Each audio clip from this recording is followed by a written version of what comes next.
Entonces a empezar. Quizá uno de los capítulos desde mi punto de vista más difíciles. Yo no sé cuál es vuestra opinión, pero realmente me ha parecido el capítulo 26, azar, imaginación y libertad, extremadamente rico. Nos obligan esas cuestiones, el azar, la imaginación y la libertad, a reobrar desde un punto de vista bastante profundo sobre lo que es la vida humana. Azar, dice Julián Marías, procede del árabe zar. No sé si se pronuncia realmente así porque no sé árabe, pero quiere decir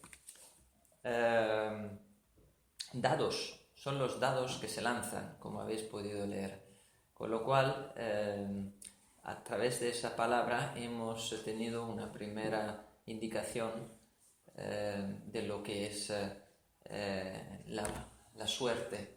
La suerte sin referencias, es decir, una suerte que en principio aquellos que nos toca, sin que en el fondo sepamos por qué nos toca. Hay un desconocimiento de fondo que tenemos frente al azar. El azar es algo que nos acontece, que nos pasa, pero que nos toca sin que sepamos de dónde procede. Julián Marías hace aquí referencia a distintos términos tan importantes también de la historia de la filosofía que han tenido que ver con el azar. En particular modo, pues cabe mencionar la Moira. La Moira es esa diosa bendada que incluso era de alguna manera inasible incluso para los dioses, porque incluso los dioses padecían el azar. La Moira viene de meros, que quiere decir en griego parte. Es la porción de la fatalidad, del destino que nos ha tocado. Y esa fatalidad, esa porción de nuestro destino, desconocemos su procedencia, desconocemos su origen. En general, los griegos han entendido que hay una intencionalidad tras el caso, tras el azar, con lo cual no se trata de una casualidad, no se trata de una especie de disgregación de la realidad, una teoría del caos, sino precisamente el caos siempre tiene en el fondo una causa, pero se manifiesta como la realidad caótica porque nosotros somos incapaces de preverla, de ser previsores.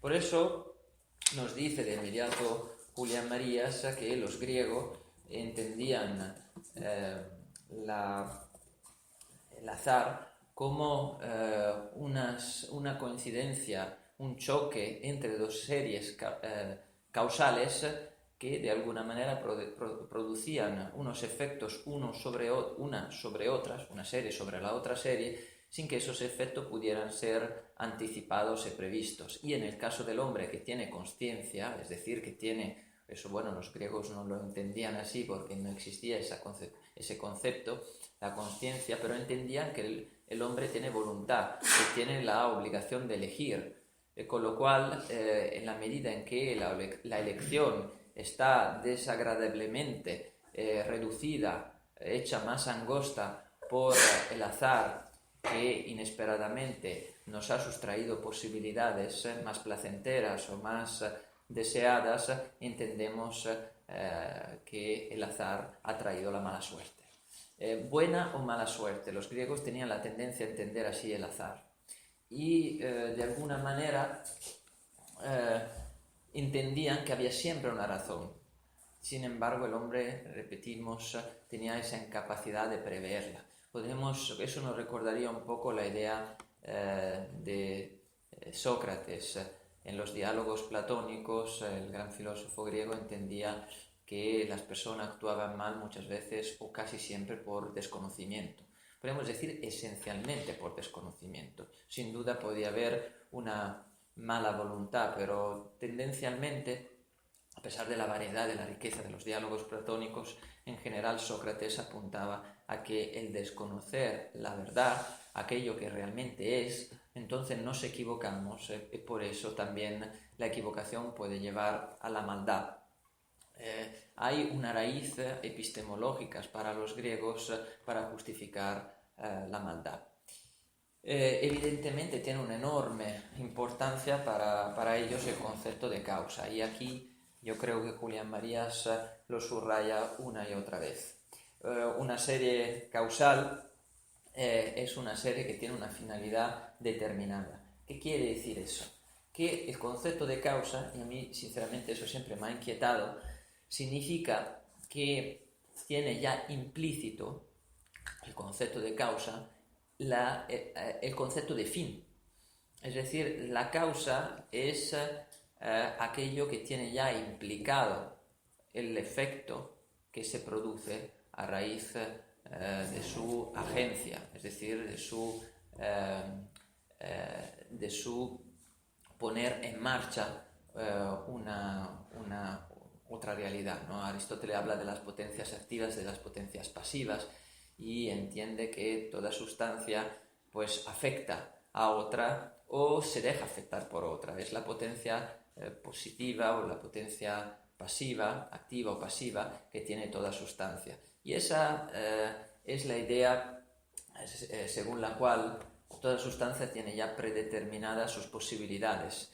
Las potencias siempre remiten al acto, decía Ortega. Una realidad en acto, en su plenitud, en su máxima expresión de desarrollo, manifiesta sus posibilidades esenciales, tanto de ser afectadas por otras sustancias, por otras realidades, como de afectarlas. Con lo cual, cada sustancia tiene en sí ya implicados sus posibilidades finales. De ahí toda la teoría teleológica de Aristóteles. Os sonará seguramente el hecho de que toda sustancia, incluso la humana, tiene sus propias inclinaciones, aquellas que le pertenecen por su naturaleza o realidad.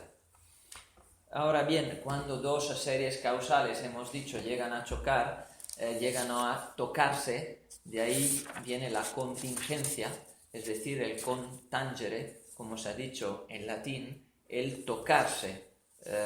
Dos series causales se produce ese choque que es inesperado. Y cuando, repito, el hombre, por tener voluntad, por tener decisión, por tener un sistema de deseos y de preferencias, se da cuenta de que aquello que le ha tocado, que le ha afectado, aquello que inicialmente parece contingente, pero que a lo mejor tiene una razón profunda, necesaria y causal, pues le impide vivir tal como ha pretendido vivir, pues entendemos que esa suerte es mala. Con lo cual hay que rehuir de la suerte. Esa es una cuestión que quisiera tocar de inmediato, porque yo creo que quizá es de lo más interesante de ese capítulo. Julián Marías nos dice que una vida que busca eliminar el factor azar es una vida que tiende a la cosificación, porque el azar en cierto modo nos libera. Yo no sé si habéis podido leer y reflexionar sobre esa conclusión al final del capítulo, pero a mí me parece absolutamente extraordinaria, porque naturalmente con el refinamiento de las técnicas estadísticas, de la técnica, la constante anticipación de lo que nos va a pasar, la búsqueda, el afán desmedido de seguridad que tiene el hombre moderno, pues tiene la tendencia a reducir el azar. Tenemos miedo del futuro, tenemos miedo de proyectarnos, de anticipar nuestras verdaderas posibilidades, nos gustaría controlarlo todo. Y eso, sin embargo, dice Julián Marías, que sin duda es peligroso, porque el azar nos libera, el azar nos permite tener esa, podríamos decir, efervescencia de la vida que es capaz de dejarse afectar por las cosas sin replegarse sobre sí misma. La vida que busca controlarlo todo, que busca reducir el azar, tiende a la insensibilidad hacia sí misma. La vida verdadera es la vida que es capaz de abrirse a las posibilidades. Y esto Yo, aquí no lo dice Julián Marías, pero creo que es el factor entusiasmo, que por cierto él lo tenía en gran medida, en gran mesura. Era un hombre absolutamente entusiasta de la vida y que estaba, yo creo, siempre emocionado por las novedades. Ahora bien, las novedades traídas por los azares de la vida también apelan a nuestra capacidad de imaginar. De ahí el título de ese capítulo: Azar, imaginación y libertad. Porque el hombre, si se proyecta hacia el futuro desconocido, reobrando sobre sus posibilidades pasadas, por supuesto se encuentra con lo desconocido, lo azaroso, que ya hemos entendido más o menos qué es. Pero depende del hombre inevitablemente tener una alta dosis de imaginación para convertir lo azaroso en necesario. Es decir, en lo necesario para que uno tenga una vida plena. La conversión del azar en necesidad, podríamos decir, es la sublimación de la libertad humana. Quizás estoy yo reinterpretando a Julián Marías desde mis propias ideas, pero eso no lo dudéis que lo hago constantemente. Y sin embargo, la fidelidad sin duda al espíritu de ese capítulo tan importante creo que la estoy manteniendo. ¿Qué es la necesidad? Porque Julián Marías trata ese tema. Naturalmente no se refiere a la determinación. No somos realidades determinadas por nuestros pasados, sino nuestro pasado, como tantas veces he dicho en este curso, nos propone posibilidades para el futuro y no solo. Nosotros estamos obligados a interpretar esas posibilidades, refinándolas, descartándolas, dándole constantemente un sistema de pesos y de referencias, es decir, ponderar, podríamos decir, las posibilidades futuras. Pero esas posibilidades, en la medida en que pretendemos realizarla, puede que se trastoquen, puede incluso que pierdan su fundamento de realidad, porque el azar produce una desconjunción de ese sistema de posibilidades. Con lo cual, el hombre tiene que ser capaz de imaginar y recomponerlas. Y además recomponerlas según la necesidad, que no es la necesidad, repito, de la determinación, porque no somos realidades determinadas, estamos en el tiempo, que es la manifestación misma de la libertad humana. La piedra no tiene pasado ni futuro, sino estamos en un presente que transita precisamente obligado forzosamente a una elección implícita o explícita de nosotros mismos. Con lo cual, eso de la necesidad, ¿qué es? Pues es evidentemente aquello que es necesario para nosotros, a lo que no renunciamos. Pero si, claro, el azar se manifiesta con la cara de la mala suerte, es decir, no con la sonrisa de la fortuna, evidentemente está apelando a nuestra capacidad de imaginar y de recomponer nuestros proyectos y de lanzarlo según aquellos que son más necesarios. Es decir, con esos vectores, como los llama Marías, tan intensos que no pueden ser aplazados, o por lo menos no a las calendas griegas, es decir, no pueden ser cancelados de nuestra vida o perdidos absolutamente de vista. De ahí la importancia absoluta de la imaginación. El hombre que ha perdido la imaginación tiende a atrofiarse, tiende a dejarse dominar, evidentemente, por el miedo, y el miedo produce afán de control sobre la realidad, incapacidad de aceptar el azar, un desdén hacia la realidad, una insatisfacción y una incapacidad de entusiasmo. Es decir, podríamos decir un círculo vicioso, un rechazo hacia la vida misma. Con lo cual, ¿qué recomienda Julián Marías? ¿Cuál es el arte para vivir felizmente? Evidentemente, hay que aceptar el azar, hay que tener una alta dosis de imaginación, hay que dejarse liberar por el azar, aceptarlo y vivirlo providencialmente. ¿Qué quiere decir eso? No quiero con ese término hacer referencia a ningún tipo de factor religiosos, por lo menos no necesariamente. Me refiero al hecho de que el concepto de providencia es una evidencia, es decir, un ver anticipadamente lo que nos está aconteciendo. Eso es el factor imaginación.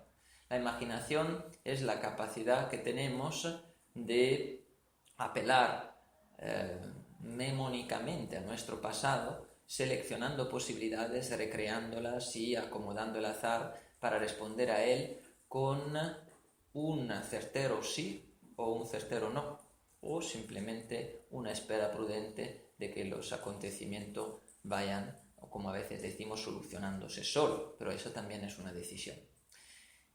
Julián Marías dice que entonces se ve la madurez de una persona, la autenticidad, en la medida en que una persona es capaz de responder firmemente con imaginación a la realidad viniente, sin escapar de ella, sin recluirse, sin angostar su futuro, sin recurrir al control obsesivo de los acontecimientos.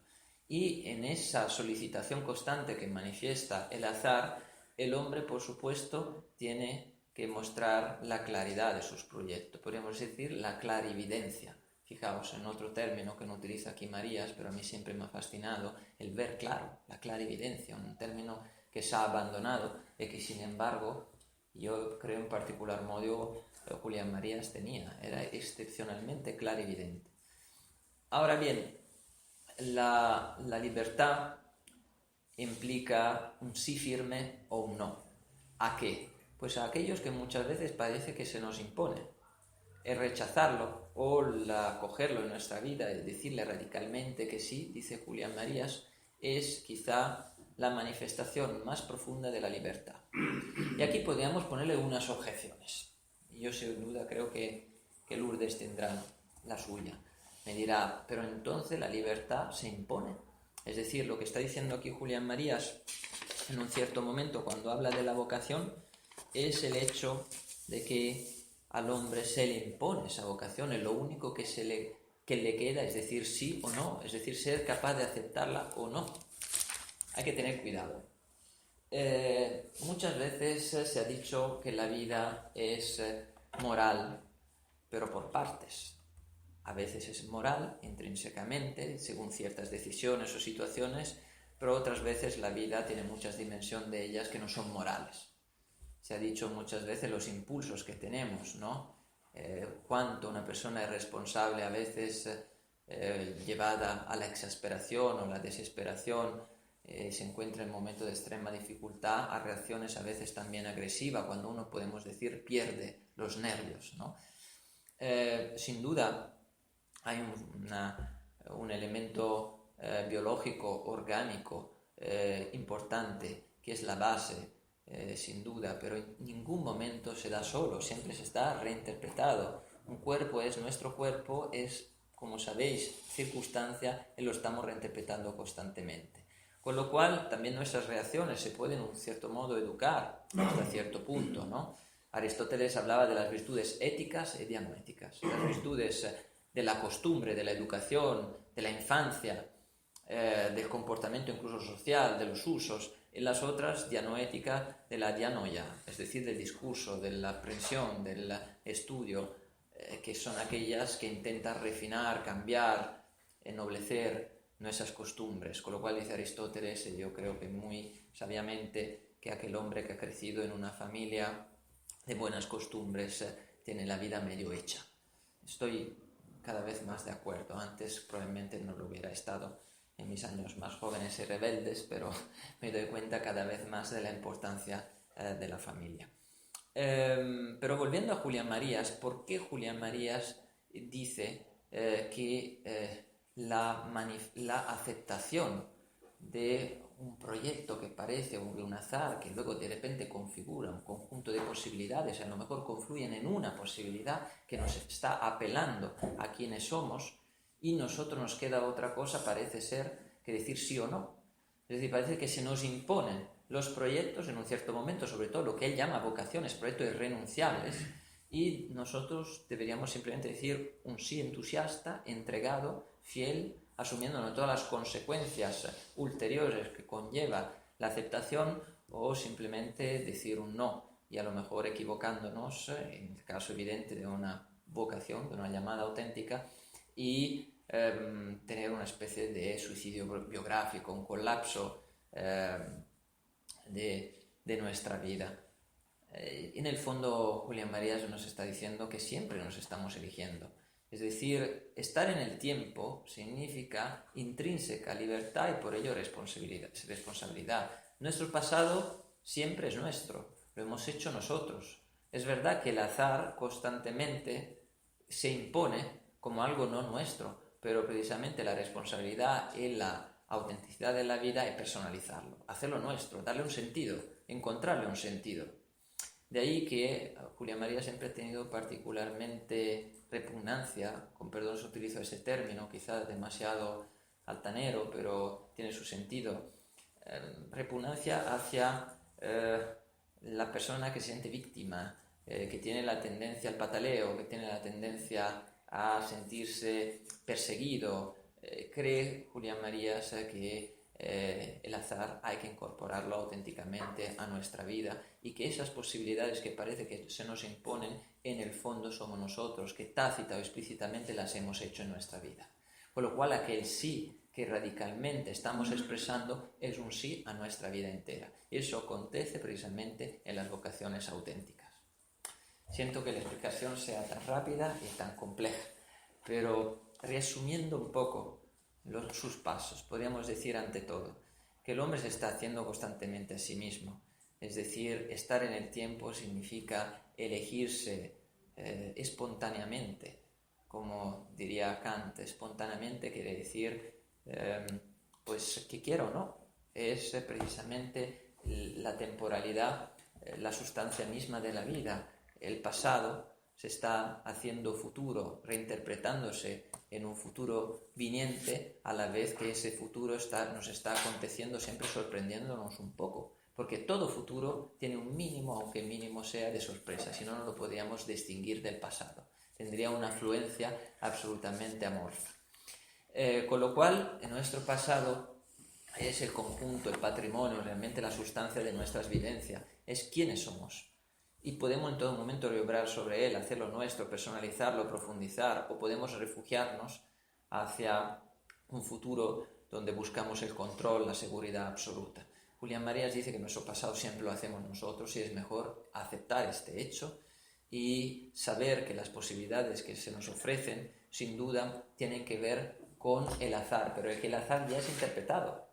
Es decir, el hecho que nos toca lo vivimos ya desde nuestra vida, con lo cual nuestro pasado lo está interpretando, con lo cual el azar de ninguna manera está cayendo en nuestra vida como un mero hecho, como un mero factum. De hecho, en un cierto momento habla de los hechos. Los hechos siempre se están haciendo desde nuestra vida, y una vida auténtica es precisamente aquella que nos puede dar un poco de seguridad para saber, sabiendo quiénes somos, cómo actuaríamos frente a ciertos acontecimientos.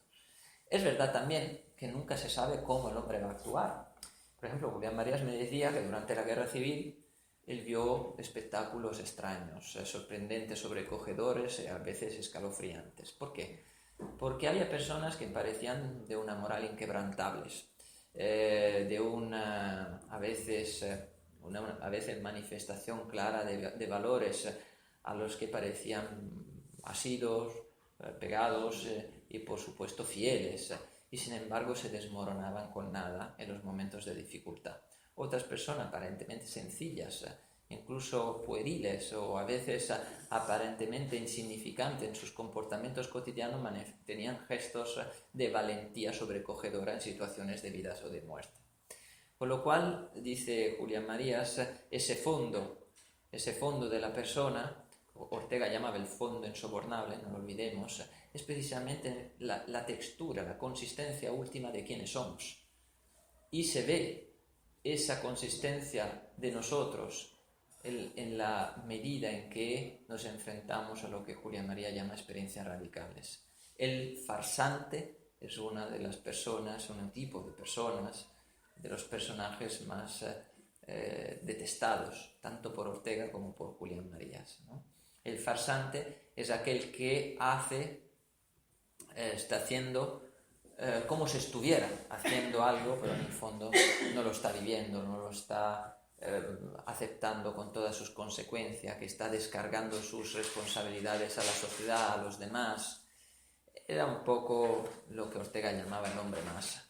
El hombre masa es el hombre que no es dueño de sí mismo, incapaz de llegar a últimas cuentas con su vida. Es el hombre incapaz, en este caso, si hacemos referencia a este capítulo, de enfrentarse con el azar. De ahí el rechazo que tiene el hombre a la libertad. La libertad implica el peso enorme de elegirnos a nosotros mismos, aceptando el azar y cultivando la imaginación. Así podemos resumir prácticamente el contenido de este capítulo. ¿Alguna pregunta sobre ello? Simplemente Sí. una frasecita que no de esto que hemos hablado. El destino tiene que ser adoptado, aceptado, apropiado, hecho mío. Luego dice, no es objeto de elección, pero tiene que ser elegido. No es sujeto de elección, se refiere a la elección circunstancial del aquí y ahora. Aquí ahora yo pues no puedo prever a lo mejor que entre el Bedel y que nos eche del seminario. Para mí es imprevisible. Ahora bien, mi forma de responderle sí que depende de mi vida. Yo puedo haberme cultivado con la maleducación, con la Tiene que ser elegida la contestación a ese. Sí, pero es que la vida está eligiendo antes casi que yo me esté eligiendo, pero porque mi vida ya la he elegido yo. Es decir, el Bedel puede ahora entrar y yo destemplarme, enfadarme. No es objeto de elección. Claro, el momento de aquí ahora de mi elección, por supuesto, depende de la fortaleza de la persona, de la capacidad de verse en una situación y ya es su vida misma que está mostrándole a uno quién es, pero es que la vida la he vivido yo, es mía, soy responsable de ella y la educación, por mucho que me la han dado mis padres, cuando se llega a la edad adulta yo creo que no hay tantas excusas. De hecho, yo uno de los consejos que suelo darle a las personas cuando ya tienen más de 18 años y que veo que dan mucho la culpa a sus padres, suelo decirle, pues ya no vale, ¿no?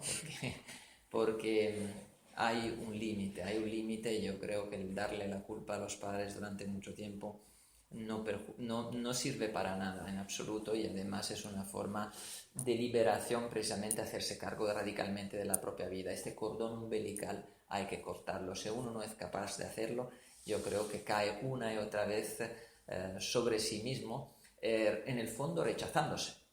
Y aquí hay que acogerse, es el principio de amor propio, podríamos decir. La persona necesita amarse, pero amarse desde sí mismo. Y desde sí mismo significa encontrar un principio de amor propio que inevitablemente trasciende los padres. De ahí la posibilidad de la religión. La religión es ligarse profundamente a uno mismo para encontrar una forma de amor hacia sí mismo que evidentemente ni los padres se le pueden dar. De ahí el mensaje, por ejemplo, cristiano, como mensaje racional, como mensaje de amor. Tiene razón desde la razón vital, desde una razón abstracta, una razón matemática, una razón física, una razón a veces de otras filosofías menos aptas para pensar la vida. La religión, por supuesto, es un hecho irracional, pero desde la razón vital no, porque estamos entendiendo que lo que nos explica Ortega y María es que nos estamos eligiendo en cada momento a nosotros mismos y nos tenemos que amar. Es decir, comprender nuestro pasado. Comprender nuestro pasado significa una forma de amor propio, ¿no? Una inevitable proyección hacia el futuro, pues viéndonos, mirándonos, llegando a últimas cuentas con nosotros mismos, teniendo en el fondo humildad. La humildad es el llegar al fondo de nosotros mismos, no tener miedo en mirar quiénes somos de verdad. Y eso lo hace la persona fuerte. Es, desde mi punto de vista, una reinterpretación de lo que los griegos llamaban fortaleza. Yo entiendo que cuando elegimos aquí ahora algo, es nuestra vida entera la que está eligiendo. Nosotros estamos piloteando nuestra vida, la estamos interpretando, porque somos protagonistas ineludibles e inefables de ellas. Es intransferible, decía Ortega, la responsabilidad que tiene la persona hacia sí mismo de vivir la propia vida. No puedo yo ponerme un poco en la vida de usted y vivírsela. Esto es lo que decía Ortega tantas veces, la radical soledad del hombre. Estamos solos. Por ello somos radicalmente responsables de nosotros mismos. Ese es el peso de la libertad. El hecho de que estamos constantemente en ese abismo, ¿no? En ese abismo de ser autores de nosotros mismos y podemos sucumbir en todo momento a otorgar esa responsabilidad a otros, a dejarnos llevar por otros o a no aceptar la vida misma. De hecho, a veces hay personas, ¿no?, que quieren desentenderse de la vida. Tengo una amiga que me decía hace poco, es que mi madre es incapaz de pararse a pensar, cultivarse, mirarse hacia adentro, está acostumbrada a llevar su vida fuera de sí misma, estar enajenada. El ensimismamiento es cada vez más complejo en vidas vividas así, y se produce una cierta insensibilidad para con la vida. Eso es una definición mía, pero creo que está, por lo menos respecto de ese fenómeno, bastante acertado. Hay personas que acaban siendo insensibles para con la vida, personas a lo mejor que te miran con una expresión de desconcierto y a la vez de fingida seguridad, y dicen, bueno, sigo fumando, pero si todos tenemos que morirnos en cualquier momento. Es una respuesta sin duda en mala fe, desde mi punto de vista. El ejemplo es pueril, es estúpido. Estamos hablando de un hecho absolutamente trivial, como una persona que esté fumando. Pero el tipo de respuesta es llamativo. Es mostrar una cierta insensibilidad para con la vida que en el fondo la persona se ha ganado a fuerza de desentenderse de ella. Y eso es una forma de huida de lo que es la vida, una falta de amor propio. El amor propio es la aceptación de la realidad. Y por cierto, para ponerme en conexión con tantas cosas interesantes que nos ha dicho Nieves, precisamente Julián Marías tenía una enorme admiración hacia la mujer porque decía que la mujer era más capaz de aceptar la realidad que el hombre, mucho más. Y es verdad, es decir, la mujer tiene esa capacidad de solidez, de fortaleza, de estoicismo frente al dolor que a muchos hombres les sobrecoge. Por eso yo creo que Julián Marías decía que el hombre con la mujer sin duda busca seguridad. La mujer en el hombre puede que busque protección, pero el hombre busca seguridad, porque la mujer, que parece tan huidiza y volátil, tiene una forma de encontrar y de acondicionar el hogar mismo de la vida. Y por eso es la persona que ofrece la habitabilidad también de una casa desde el punto de vista de Julián Marías. Yo creo que esto es evidente, pero creo que también, y tengo que ser sincero, creo que está cambiando. Perdón, pero aquí recuerdo una vez que Julián Marías me decía que tuvo realmente conversaciones muy intensas, con mucha sal, pepe y podríamos decir también guindilla, con Ortega respecto de la cuestión de la mujer. Ortega proyectaba inevitablemente las posibilidades de la mujer en su generación, que eran escasas, pobres y sobre todo de cara a la vida intelectual. Y Ortega en sus cartas que escribía a su mujer cuando estaba en Alemania, la incitaba al estudio, la estimulaba para que pensara.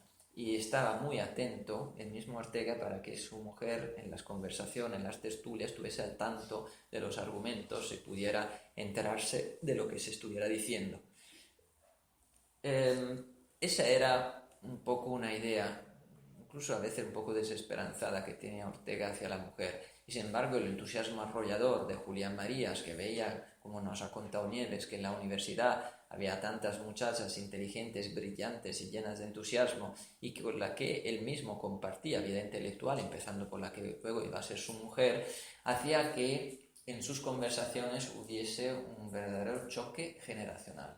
Eso me lo llegó a decir él, porque después de muchos desencuentros sobre el argumento, llegaron los dos a la conclusión que estaban viviendo en sus entrañas lo que era la mujer, cada uno de su tiempo, y parecía inconciliable encontrar un acuerdo sobre las expectativas, porque evidentemente Julián Marías tenía su sistema de expectativa de las muchachas de su tiempo y sus compañeras, y Ortega en cierto modo sin duda era un hombre capaz de transmigrar a otras generaciones, pero había vivido ya la mujer de su tiempo probablemente, y con lo cual veía con un cierto eco, ¿no? Él escuchaba con cierto eco las palabras que le parecían ya lejanas de las nuevas generaciones.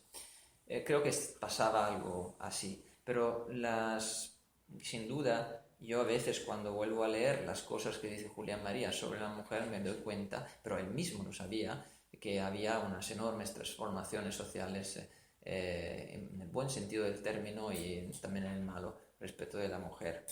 El hombre, según Julián María, se buscaba en la mujer protección,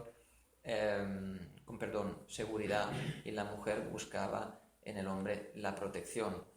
Pero en el fondo, la seguridad era precisamente porque la mujer sabía acondicionar la casa, pero la casa misma de su vida, el hogar, es decir, la morada, y el hombre la encontraba porque la mujer tenía esa firmeza, esta fortaleza que acabo de mencionar, ¿no? Como una virtud sin duda para enfrentarse a las situaciones, a los azares de la vida, y que producían esa admiración en Julián María.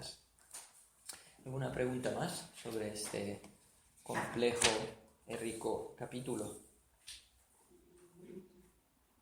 Solo un comentario del tema de los padres y los hijos. Me estaba acordando de otra cosa que leí en María, no sé en concreto en qué libro, pero dice algo así como que, claro, los padres siempre han visto crecer a los hijos y ponen en ellos toda su ilusión, sobre todo porque les han visto pues nacer y les va viendo crecer. Pero claro, ¿qué pasa con la relación de los hijos hacia los padres? Que es al contrario, es como que los hijos dan por supuestos a los padres porque siempre han estado ahí y no son capaces de imaginar que sus padres fueron a lo mejor jóvenes alguna vez, que tuvieron sus errores, que tuvieron sus progresivos, por así decir, descubrimientos de la vida. Entonces, eso es lo que tiene que conseguir el hijo, como volver a imaginar a sus padres, como verles como una vida en proyección también, ¿no?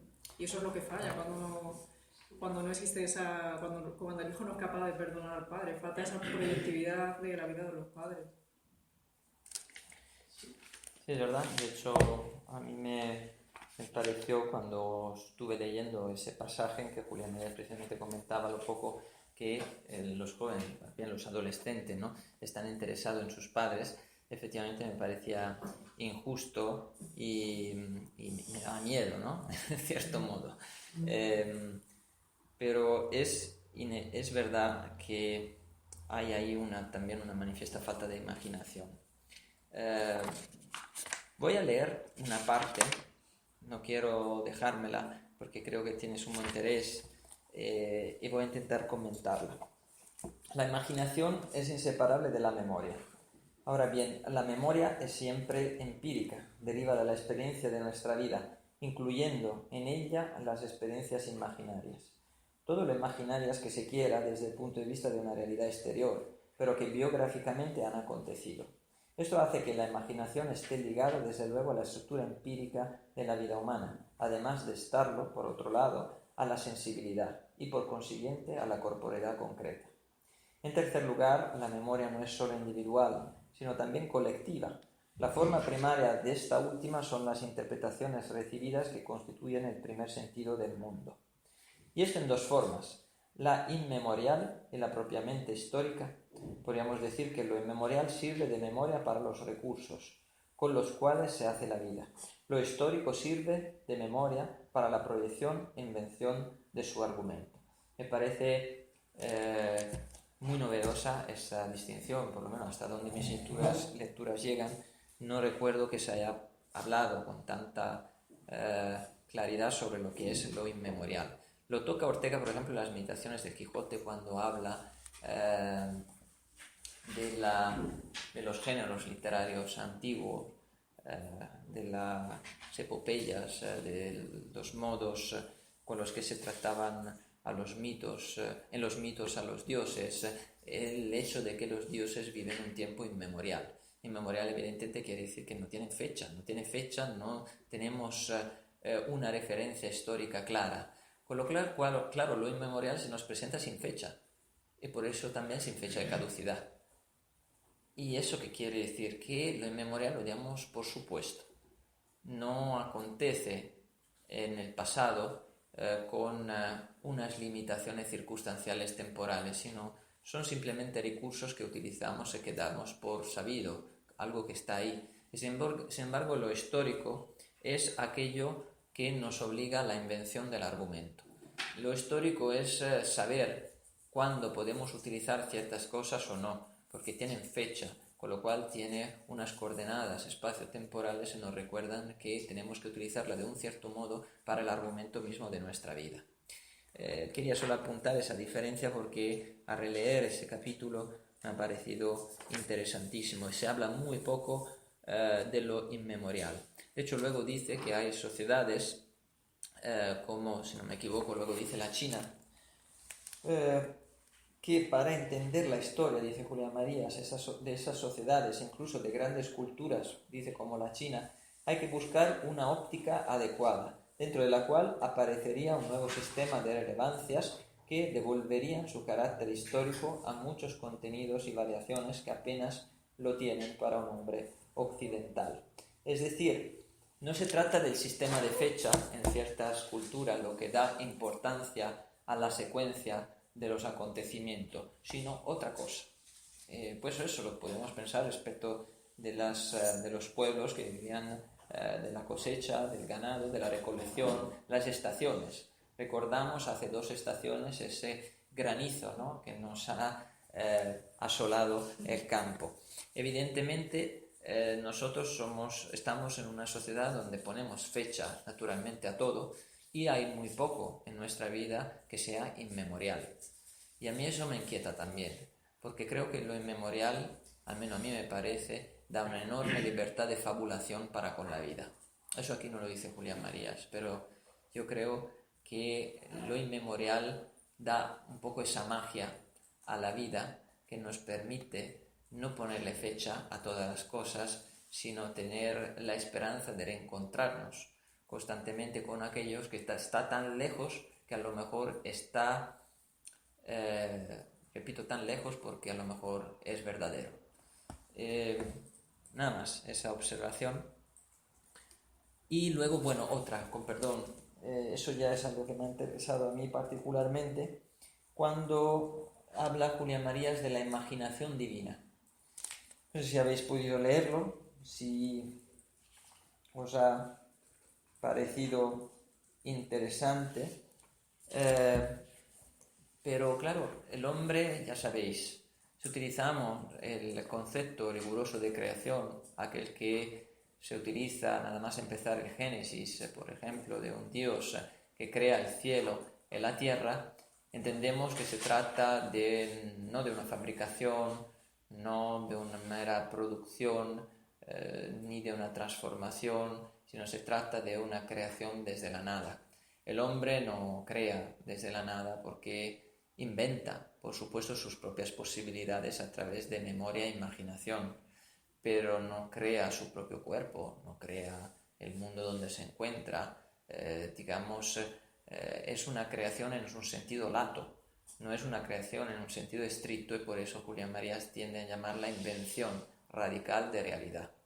Invención de realidad. Es el hombre inventivo, inventa sus propias posibilidades. Ya Ortega decía que el hombre, antes de ser Homo sapiens, así como se le ha definido desde la zoología o de una antropología zoológica, pues es Homo faber. Faber, ¿por qué? Porque es intrínsecamente técnico, crea sus propios poderes, crea sus propias capacidades, sus propias posibilidades, porque se reinventa, porque es, hemos dicho tantas veces, artista de sí mismo. Ahora bien, entonces, ¿en qué medida podríamos pensar en una imaginación divina? Pues la idea tan interesante que aquí Julián Marías indica es que si pensamos en una imaginación divina, es una imaginación creadora, que el hecho de imaginar significa ya crear, con lo cual no es un mero proyectar posibilidades donde anticipamos circunstancialmente, con lo cual contando con la circunstancia como supuesto, como hipótesis, pues quién podemos ser en ella, adecuándola en cierto modo a nuestras pretensiones, y nuestras pretensiones brotando a su vez de nuestras circunstancias, sobre todo de nuestro pasado. No, la imaginación divina es podríamos decir, proyectar sin pasado, porque el pasado no es necesario para el futuro, se trata de una imaginación creadora. Este tipo de observaciones están bastante presentes en toda la obra de Julián Marías. Habría que juntarlas todas y ofrecer un primer esbozo de una imaginación teológica desde el pensamiento de Marías. Otra idea que me parece interesante, ya para concluir, es cuando habla de tecnocracia y totalitarismo. No sé si lo habéis leído, voy a leer el pasaje. El primitivismo. El primitivismo, naturalmente, es la falta de capacidad de imaginar y de conservar el pasado, de tener una memoria selectiva a la altura de la cultura en la que vivimos, porque la memoria siempre es selectiva, ¿no? Yo estoy recordando el pasado y ya lo estoy eligiendo. Esa es la responsabilidad intrínseca de la vida, ¿no? La imaginación y la memoria hemos sentido que están ligadas. Son dos facultades psíquicas que tienen una función intrínsecamente biográfica. Naturalmente la memoria, siendo selectiva, está intrínsecamente vinculada por la selección misma, que es nuestro futuro, la imaginación. Ahora bien, en la medida en que seleccionamos mal y el pasado que retenemos para proyectarnos es trivial, no está a la altura de nuestra historia, de la historia de la civilización en la que vivimos, pues nos envilecemos, nos avillanamos. Es lo que llama Julián Marías el primitivismo. El primitivismo, en todas sus formas, es una amenaza de la libertad individual y colectivamente. La multiplicación de las figuras humanas posibles y con ellas de los actos, conductas, experiencias, dilata el margen real de libertad. Pero no cabe olvidar que el exceso de imágenes, recursos y estímulos disminuye igualmente la libertad, a reducir las posibilidades de individuación. El exceso de información. Fijaos en esos niños que están constantemente con los iPods, están con los ordenadores, que están constantemente amenazados por imágenes, informaciones, por estímulos. No tienen la capacidad de personalizarlos, de hacer lo propio, de darle un sentido. Se van enajenando y eso reduce la libertad. Tiene que haber una capacidad de personalización en nuestro entorno para que nosotros podamos digerirlo y vivir, ya que conocéis qué significa esta palabra, con el temple apropiado de nuestro tiempo y de nuestra vida concreta, porque el temple lo ha definido Julián Marías como la modulación de la estructura empírica. Es decir, cada persona tiene que encontrar un temple sabiendo distinguir cuál es el temple de su sociedad, de su tiempo, y a veces viendo que es una sociedad destemplada en muchos aspectos, es decir, que merece otra interpretación de lo que es el ritmo de la vida, de lo que es la intensidad respecto de ciertas cuestiones, y que merece otro temple.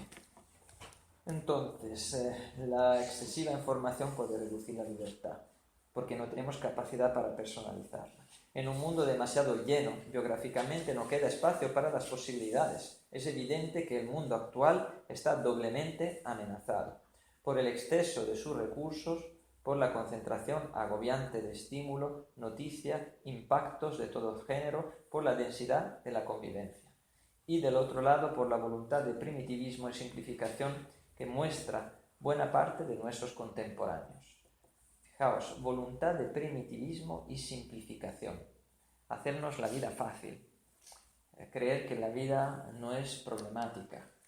Tenéis esas técnicas, podemos decir, de psicología cognitiva que tanto me recuerdan el epicureísmo, en que tenemos que dejar de anticipar el futuro, porque el futuro no está en nuestras manos, con lo cual lo mejor es fijarnos en el presente, no esperar absolutamente nada de lo venidero.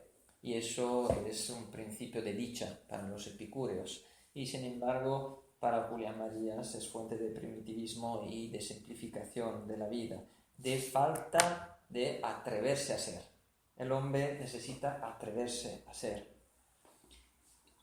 Entre una y otra presión, respaldadas por dos posiciones político-sociales que podríamos llamar con cierta inexactitud tecnocracia y totalitarismo, intenta encontrar su camino a la libertad humana.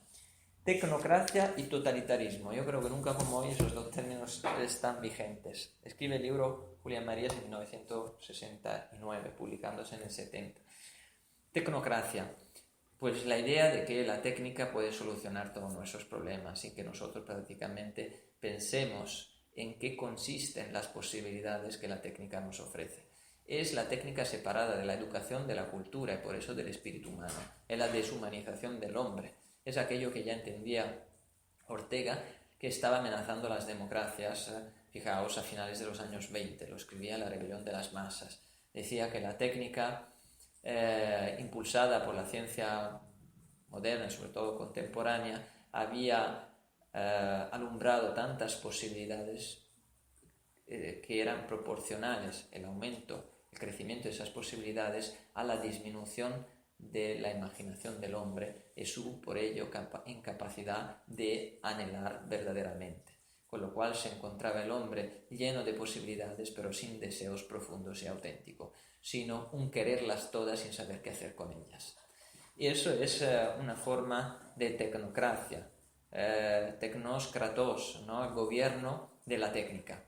Todo está dominado por la técnica y el hombre tiene la ilusión de que así puede desentenderse de su vida y caer en esa forma de insensibilidad que acabo de definir. Pero no es otra cosa esa en el fondo que el totalitarismo.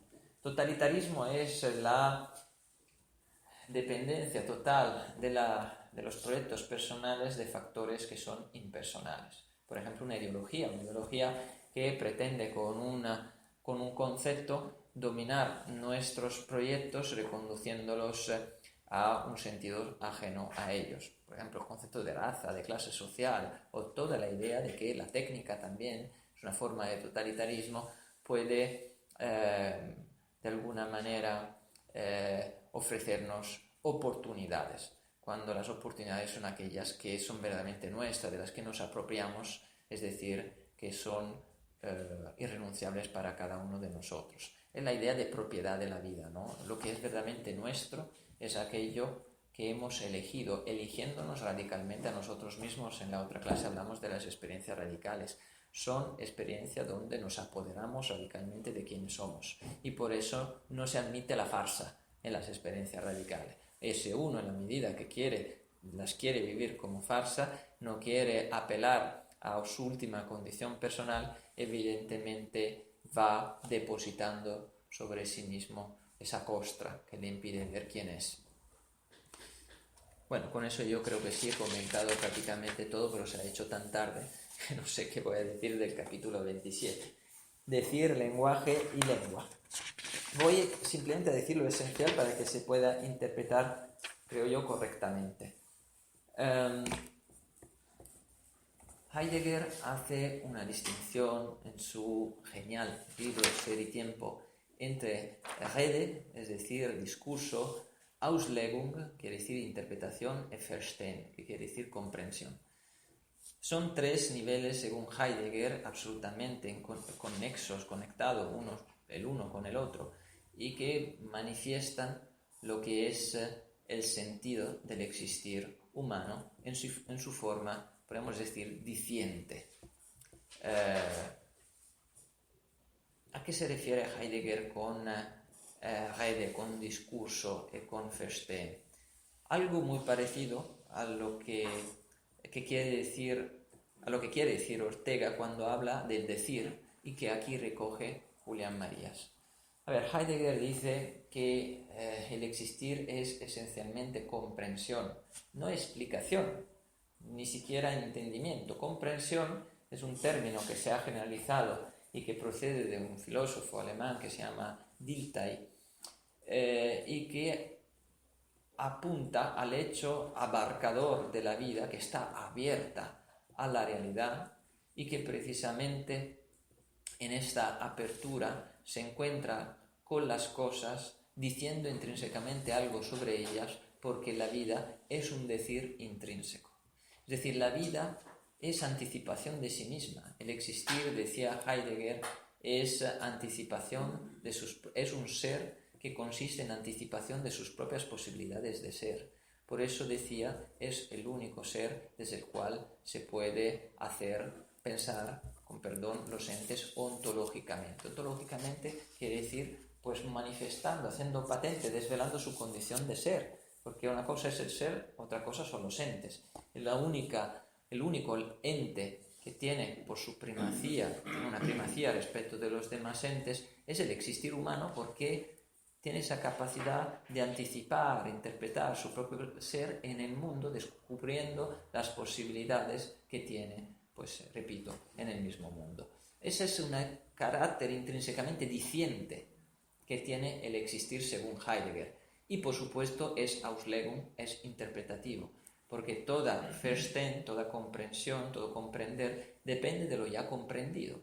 Es lo que él llama, lo que Heidegger llama el círculo hermenéutico de la vida humana. Ahora bien, algo muy parecido está aquí diciendo Julián Marías refiriéndose a Ortega, pero hay una diferencia absolutamente radical. No habla ni Ortega ni Marías ni de ente ni de ser, porque no creen que el hombre es un ente.